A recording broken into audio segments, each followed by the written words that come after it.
Praise the Lord. எல்லாம் சந்தோஷமாக இருக்கிறீங்களா பிரியமானவர்களே?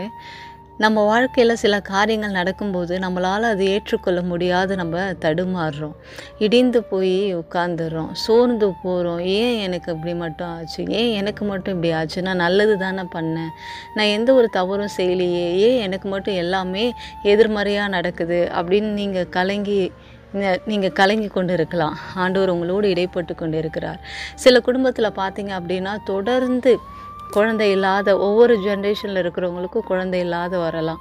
சில குடும்பத்தில் பார்த்தீங்க அப்படின்னா ஒரு ஏஜ் வந்ததும் அவங்க குடும்பத்தில் யாராவது ஒரு நபர் மரித்து கொண்டே இருக்கலாம்.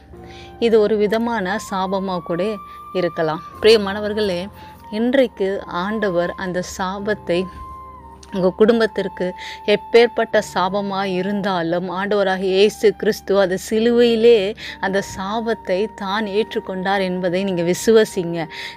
நீங்கள் நம்பலையா? உங்களுக்கான ஒரு வசனத்தை நான் காண்பிக்கிறேன். பிரியமானவர்களே, ஆண்டவராகிய இயேசு கிறிஸ்து உங்கள் சாபங்களை தான் ஏற்றுக்கொண்டு உங்களுக்கு விடுதலை கொடுத்திருக்கிறார். இதை நீங்கள் விசுவாசித்தீங்க அப்படின்னா கண்டிப்பாக ஆண்டவர் என்ன உங்கள் குடும்பத்தில் எப்பேற்பட்ட சாப காரியங்களாக இருந்தாலும் அந்த சாபத்தை மாற்றி போட ஆண்டவரால் கூடுங்க. நீங்கள் விசுவாசிங்க, ஆண்டவர் பெரிய காரியத்தை உங்கள் குடும்பத்தில் செய்ய போகிறார். கலாத்தியர் 3:13 இப்படியாய் சொல்கிறது, மரத்திலே தூக்கப்பட்ட எவனும் சபிக்கப்பட்டவன் என்று எழுதியிருக்கிறபடி கிறிஸ்து நமக்காக சாபமாகி நியாயப்பிரமாணத்தின் சாபத்திற்கு நம்மை நீங்களாக்கி மீட்டு கொண்டார். பிரியமானவர்களே, இந்த வசனத்தை நம்ம எடுத்துக்கொண்டோம் அப்படின்னா இதுதாங்க ப்ரூஃப். ஆண்டவர் நமக்காக சிலுவையில் நம்மளோட சாபங்களை ஏற்றுக்கொண்டார். பிரியமானவர்களே, நீங்கள் விசுவசிங்க. ஆண்டவர் நீங்கள் கல்வாரி சிலுவையில் அவர் நமக்காக நம்மளுடைய குற்றங்கள், பாவங்கள், சாபங்கள் எல்லாம் ஏற்றுக்கொண்டார். நீங்கள் விசுவசிக்கும் போது உங்கள் குடும்பத்தில் இருக்கிற எல்லா சாபங்களையும் ஆண்டவர் மாற்றி போட வல்லமை உள்ளவராக இருக்கிறார். இன்றைக்கும் ஒரு ஜெபம் பண்ணலாமா? நீங்கள் விசுவாசிங்க, ஆண்டவர் பெரிய அற்புதத்தை உங்கள் குடும்பத்தில் செய்ய போகிறார்.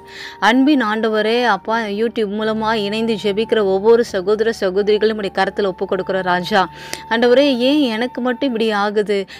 நான் எல்லாருக்கும் நல்லது தானே செய்கிறேன், ஆனால் என்னை சுற்றி இருக்கிற எல்லோரும் நன்றாக இருக்கும்போது நான் மட்டும் ஏன் பின்தங்கி நிலைமையில் இருக்கிறேன் என்று அப்பா ஆண்டவரே கலங்கி தவிக்கிற ஒவ்வொரு சகோதர சகோதரிகளுக்கும் என் தேவன் தாமே இப்பொழுதே அப்பா அவர்களை நீர் தொடும்படியாய் ஜெபிக்கிறோம், அவர்களை ஆசீர்வதிக்கும்படியாய் ஜெபிக்கிறோம், அவர்களுக்கு இருக்கிற எல்லா சாபங்களையும் நீர் முறித்து போடும்படியாய் ஜெபிக்கிறோம். ஆண்டவரே, இது என்ன சாபமோ, இது என்ன மந்திரமோ என்று அவர்களுக்குள்ளாரே அப்பா ஆண்டவரே புலம்பி கொண்டிருக்கிற இந்த ஜனங்களை ஒரு விசையாய் நோக்கி பாருங்க ஆண்டவரே. அந்த குடும்பத்தில் ஆண்டவரே தொடர்ந்து குழந்தை இல்லாத அப்பா சூழ்நிலை காணப்படுகலாம், தொடர்ந்து யாரோ ஒரு நபர் மரித்து கொண்டு இருக்கலாம், தொடர்ந்து யாரோ ஒரு நபர் வியாதியின் படுக்கையில் இருக்கலாம். இப்பொழுதே உம்முடைய வல்லமை இறங்கும்படியாய் ஜெபிக்கிறோம். எந்த இடத்திலிருந்து அவர்கள் ஜெபிக்கிறார்கள் இப்பொழுது ஒரு விடுதலை உண்டாகும்படியாய் ஜெபிக்கிறோம்.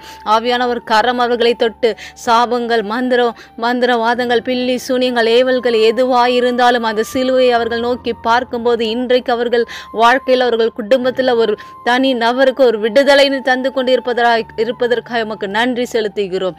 அப்பா, உம்முடைய கரத்தில் அர்ப்பணித்து ஜெபிக்கிறோம். ஆவியானவர் ஒவ்வொருவரையும் ஆசீர்வதிங்க அப்பா. இயேசு கிறிஸ்துவின் நாமத்தினால் ஜெபிக்கிறோம் ஜீவனுள்ள நல்ல பிதாவே. ஆமேன், ஆமேன். God bless you all. கர்த்தர் உங்கள் சாபத்தை எல்லாம் முறித்திட்டார். விசுவசிங்க, ஆண்டவர் உங்கள் குடும்பத்தில் பெரிய பெரிய அற்புதங்கள் செய்ய போகிறார். God bless you all.